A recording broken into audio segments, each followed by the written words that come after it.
जिल्ह्यात सलग झालेल्या दिवस सततधार पावसामुळे नदी नाल्यांना पुराची परिस्थिती निर्माण झाली होती। त्यातच जिल्ह्यातील बोरगाव मंजू पोलीस स्टेशन अंतर्गत येत असलेल्या सांगळूर येथे रात्रभर झालेल्या जोरदार पावसामुळे नाल्यात पूर आल्याने 9 जुलै मंगळवार रोजी सांगळूर येथील 50 वर्षीय राजेंद्र उत्तमराम आठवले यांचा पाय घसरल्याने ते नाल्याच्या पुरात वाहून गेल्याची घटना घडली। घटनेची माहिती मिळताच गावातील नागरिकांनी घटनास्थळी धाव घेतली। मात्र पुरात वाहून गेलेले राजेंद्र उत्तमराव आठवले यांचा बराच वेळ शोध घेऊनही शोध लागला नाही।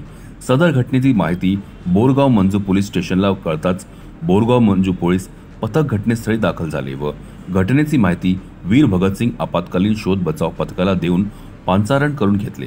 वीर भगतसिंग आपत्कालीन शोध बचाव पथकाच्या 2 तासाचे अथक परिश्रमानंतर अखेर सांगळूर येथून नाल्याच्या प्रवाहात वाहत गेलेला आठवले यांचा मृतदेह 2 ते 3 किलोमीटर लांब एका काटेरी झुडपात अटकलेल्या अवस्थेत वीर भगतसिंग आपत्कालीन शोध व बचाव पथकास शोधण्यात यश आले। यशस्वी रेस्क्यू कामगिरी करता वीर भगतसिंग आपत्कालीन शोध बचाव पथकाचे संपर्क प्रमुख योगेश विजयकर, अध्यक्ष विजय माल्टे, उपाध्यक्ष शाबाज शहा, सै माजिद, मोहन वाघमारे, शेख नजीर, प्रकाश चव्हाण, शेख मोईन यांनी यशस्वी कामगिरी केली आहे।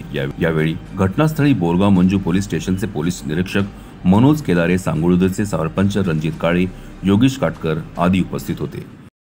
पोलीस स्टेशन बोरगाव मंजू हद्दीतील सांगळूर या गावातील व्यक्ती नामे राजेंद्र उत्तम आठवले हा नदीमध्ये पाय घसरून वाहून गेल्याची माहिती त्यांच्या नातेवाईकाच्या मार्फतीने मिळाल्यानंतर आम्ही तात्काळ या ठिकाणी आलो व कुरणखेड येथील वीर भगतसिंग आपत्कालीन पथक यांना आम्ही पाचारण केले।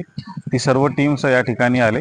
त्या टीमने अतिशय अथक परिश्रम घेऊन त्या राजेंद्र याचा शोध त्या लोणार नदीमध्ये घेतला असता अंदाजे 2 ते 3 किलोमीटर पर्यंत त्यांनी शोध घेतला असेल। पुढे झुडपामध्ये राजेंद्र हा मृत अवस्थेमध्ये आढळून आलेला आहे।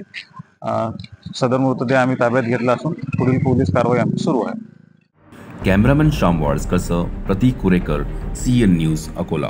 CEN न्यूज देश प्रदेश की ताजा तरीन खबरों के लिए CEN न्यूज को सब्सक्राइब करें और रहें पल पल की खबर से हर पल बाखबर।